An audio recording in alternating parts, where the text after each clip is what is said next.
কি করছো তোমরা? দেখো আমাদের গন্ধরাজ লেবু গাছে কতগুলো এবারে লেবু হয়েছে, বড় বড় হয়ে গেছে লেবু। দেখো অনেক লেবু হয়েছে। অনেক। তা এখন তুমি গন্ধরাজ লেবুর কাছে আসলে কি করতে? এই যে বেরোচ্ছি, একটু ভাবছি নিয়ে বেরোবো,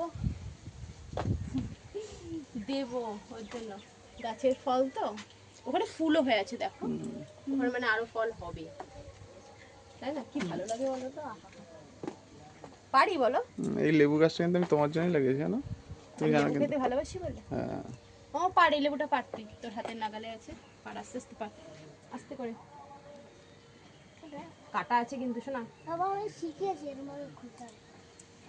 বাহ, দেখি লেবুটা দেখাই। দেখো, আমি একটা পারি, ধর ধর ধর। তুমি একটা পারবে না। তোমার হাতের সামনে যেটা আছে এই দেখো, এটা মানে মোটা মতো, দেখো এই পারি আমি, হ্যাঁ? পাতা সমেত পার। পাতা সমেত পারি কি করে, কাঁটা ভর্তি তো। গন্ধটা শোকো, আহ, সেই গন্ধ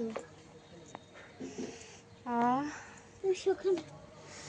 বাহ, দেখো দুজনে দুটো লেবু পেরে নিয়েছি, আর ভাত পারলাম তো না। মাখিয়ে খেতে ইচ্ছে করছে। এই ফুল হয়েছে দেখো কি ভালো লাগছে না? সব। আর সব হাতে, হাতের নাগালে, এই যে এখানে দেখো। ও হাতের নাগালে, তাহলে তোমাকে দেখাই, এই যে এই দেখো, এই দেখো নিচে হয়ে রয়েছে লেবু। ঠিক আছে, চলো নিয়ে বেরোই তাহলে লেবুগুলো।